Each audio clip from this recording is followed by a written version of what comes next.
Peggy 18.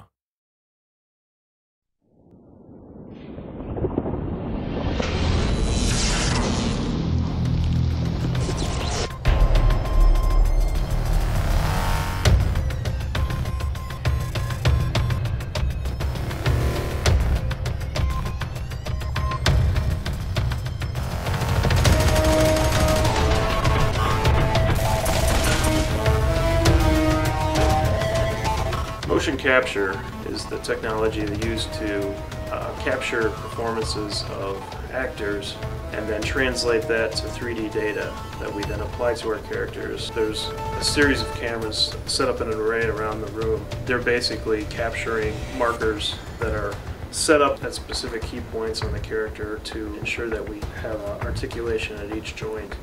That data is captured with infrared cameras that reflect back the information to the cameras, and then that data is triangulated.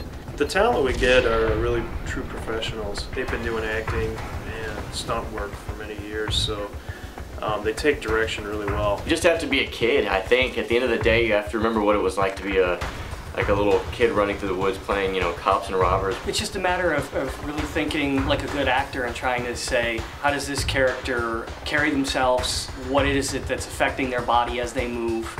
And just trying to visualize yourself in a different set of bones and different skin. Forgetting what you look like, I think, is one of the greatest challenges that any actor for motion capture has, because basically they're just using your skeleton or, you know, your joints, and they're superimposing another character that probably looks nothing like you whatsoever. But I think once you see what the character looks like with your movements, that's a really big step for any motion capture actor to just realize that, like, it's not you at all. So basically I give them an insight into the character that they're performing, give them a little background on who the character is, what the character means to the game. And a lot of times we just let talent perform impromptu and kind of freestyle a little bit.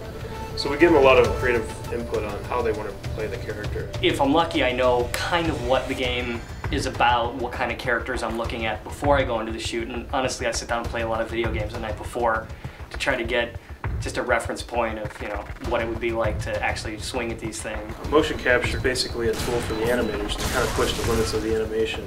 It gives us the fidelity, we get the subtleties of the motion. What we're able to do with it is push it beyond the limits of what a human can do.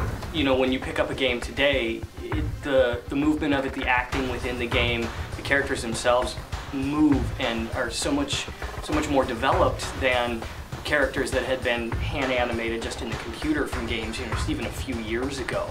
And I think today's gamers really expect to see that next level of real performance. You hear criticism on both sides. You hear, oh, now the performances aren't real performances because it's somebody else's skin on the screen or whatever. I think that the challenges are even tougher for the actor now.